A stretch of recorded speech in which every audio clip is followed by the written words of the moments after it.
Hello mga ka-legit na mga Katden followers and lovers. Narito na ang pinaka-latest updates patungkol kay Kathryn kung saan bakit nga ba siya nagdalawang isip. But before that, if you haven't subscribed yet to my YouTube channel, please don't forget to like, share, and subscribe at i-hit mo na rin ang notification bell for more showbiz updates. Of course, bago tayo magpatuloy sa ating updates for today's video, nais ko po muna magpasalamat sa lahat ng mga legit viewers, subscribers, ng lahat ng mga legit na nagmamahal at sumusubaybay sa lahat ng ating mga updates.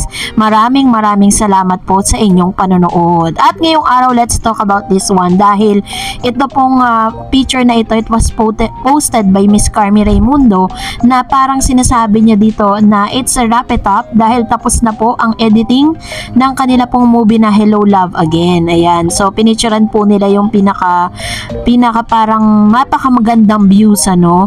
Pero, ilang days na lang ba? Almost 12 days to go ay mapapanood na po natin ang pinakaabangan po nating Hello Love Again. At ngayon, pag-usapan natin to kasi hanggang sa ngayon po is talagang pinag-uusapan pa rin, no? Ilang araw na nakakalipas pero pinag-uusapan pa rin yung naging interview ni Miss Kathryn Bernardo with Miss dito po sa Fast Talk with Boy Abunda kung saan inamin niya, meron siya mga inamin patungkol sa pagdadalawang isip nga nito, no, na nagawin tong isang bagay na ito.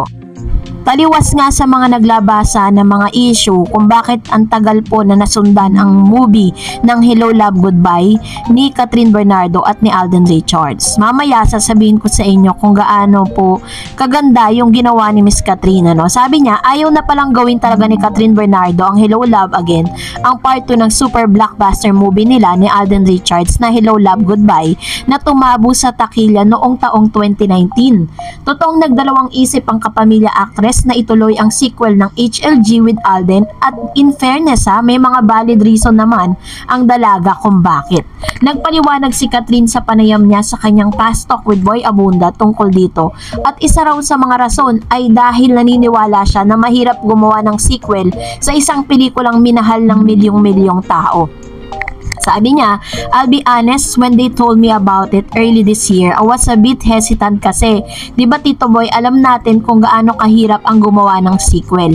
And for me, I would like to leave it as it is. Like Joy and Ethan, karakter nila ni Alden, nag-end yung love story nila, parang iwan na natin yon, sabi ni Kathryn. Dagdag pa niya sa kanyang fast forward to 2024, when they told me about this, parang yung idea pa lang sinabi ko, are you sure? Kailan pa natin ituloy yung kwento nila? Parang nakakatakot siya sundan. This is really the best reason kung bakit sinabi ni Direk Cathy Garcia Sampana that Hello Love Again will stand alone kahit hindi mo napanood ang Hello Love Goodbye. Kasi parang hindi naman talaga siya, parang may konting sequel pero parang pinakita lang dito kasi na nagpatuloy yung buhay nila and this is really another story. Parang ganun yung sinasabi niya kaya parang napa-oo din siya. And then nung in-explain nila sa akin yung story, doon ko na-realize na there are so many questions na gusto kong bigyan ng sagot. What happened to Joy and Ethan? Nagawa ba nila yung dreams nila? Paliwanag pa niya. Yung sa trailer, nakita nyo yung kung anong nangyari kina Joy at Ethan. Bakit sila umabot sa ganito? Will they have give a second chances? What happened to Ethan in Hong Kong? What happened to Joy in Canada? So many questions. Ang daming kailangan sagutin that made me say yes, sabi niya. And when they told me, Direk Cathy is going to direct it, pinayagan ulit si Tisoy. Despite his busy schedule, parang everything fell into place. And I think this is the perfect time to do it, sabi ni Kat. Bukod sa reunion movie ng Katden, ang Hello Love Again, ang magsisilbering itong first ever collaboration sa pelikula ng GMA Pictures, ABS-CBN Studio at Star Cinema. Kasama rin sa movie sina Joros Gamboa, Valerie Concepcion, Jenica Garcia, Kakay Bautista at marami pang iba at na mapapanood na natin this coming November 13. Kung matatandaan po ninyo way back na nagkaroon po ng issue kung bakit po hindi natuloy yung second or sequel ng Hello Love Goodbye. Sinasabi po nila na isa si Daniel Padilla sa mga rason kung bakit hindi siya natuloy. Well, in fact, marami naman talaga nagpapatunay at marami mga videos na nagpapatunay na talagang medyo against si Mr. Daniel Padilla dun sa sequel na yun. Kasi nga 'di ba parang sabihin na natin real talk na talbugan yung kanilang movie that time at naging blockbuster movie nga itong kanilang pinagsamahan ni Mr. Alden. Aside from that, nakita din naman natin kahit di aminin ni Daniel, talagang nagselo siya sa closeness ni Catherine at ni Alden Richards. Pero nakikita ko kay Catherine, talagang despite of all the pain that she's going through dun sa kanyang past relationship, hindi talaga siya nagsalita ng against them. And pwede niya namang sabihin na hindi siya natuloy dahil, 'di ba, may mga humahadlang, mayroong may ayaw. Pero talagang inako niya lahat eh. Kumbaga, sinapo niya lahat. Hindi para siraan niya yung isang tao. This is the reason why Catherine Bernardo is really loved by so many people because of her kindness. And isa pa sa mga nagustuhan ko sa kanya, nakita natin, 'di ba, sinabi ni Tito Boy na pwede palang maghiwalay ang dating galing sa isang long time relationship nang hindi po sila magkagalit, hindi sila nagsasakitan at hindi sila nagsisiraan. So, this time talagang mas tumaas yung paghanga ko kay Catherine. And for that, narito naman ang ilan sa mga komento at reaction po ninyo patungkol naman sa ating latest updates. Magbasa tayo at magre-react po tayo sa inyong mga komento. Unahin natin ang komento mula kay Miss Senda Caryas. Naku, natuloy siguro ang kasal nila Daniel at Catherine itong 2024 kung hindi sila nagkahiwalay nung mid-2023. Maganda rin na naghiwalay sila dahil kawawa lang si Catherine sa marriage life niya kay Daniel dahil well known ang mga Padilla as being womanizer. Ayan, so well, sabi ni Miss Cat Lover, hindi maganda lalo sa babae ang mag-asawa ng 30 years old na.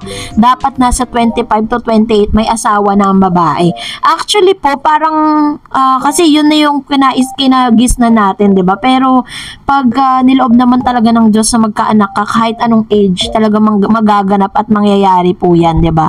So, yun po yung isa sa pinaka hayaan na natin si Catherine, alam niya naman yung ginagawa niya. Sabi ni Mr. Ireneo Rodriguez, wala namang masama, pareho silang single, kung ready na sila, why not? Pakasal na sila ni Mr. Alden, diba Miss Tarets? God bless. True.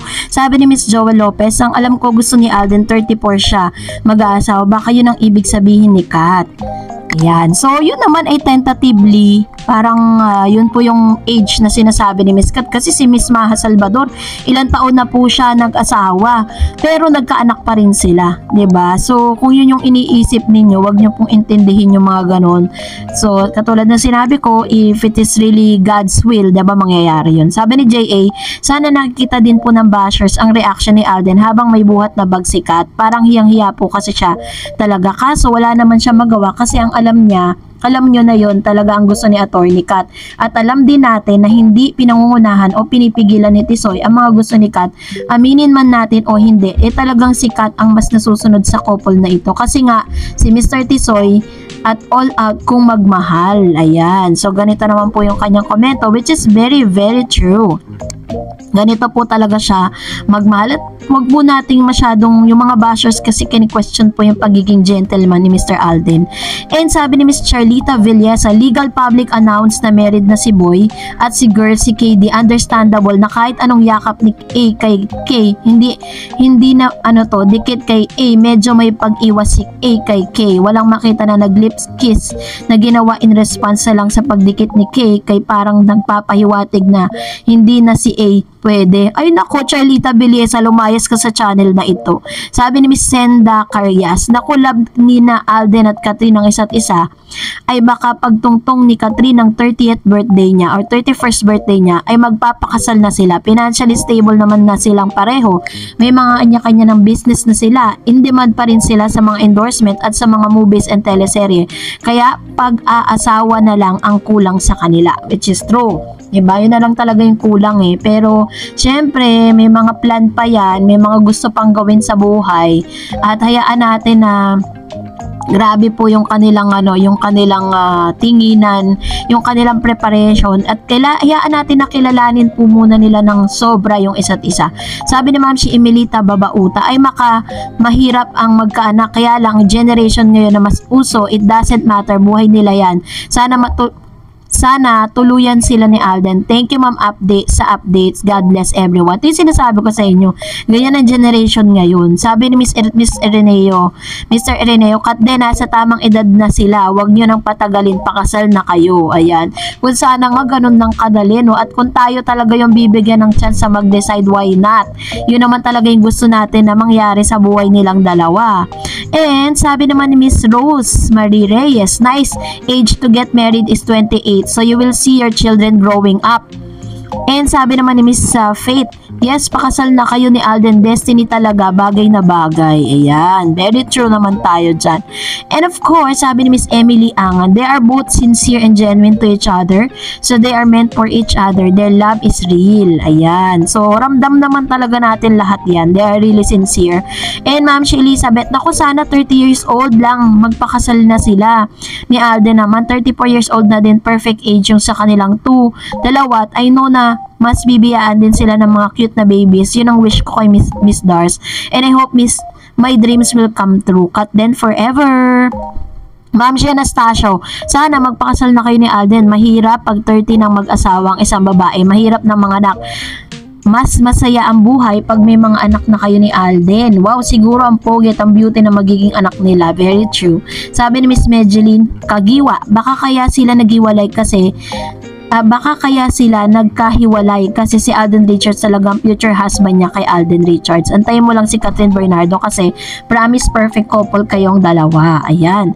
Kaya nga sinasabi na blessing in disguise talaga yung mga pangyayari sa buhay ni Kat, diba? Parang dinidirect siya ng Lord dun sa tamang tao, which is talagang ang paghihintay is meron siyang tinatawag na benefits. Blessing if you keep on waiting on the right time and at the perfect time of God, diba? So, that's it for today. For more videos and updates, please don't forget to like and subscribe. And please don't forget to follow my Facebook page, Dar Eds TV. God bless everyone!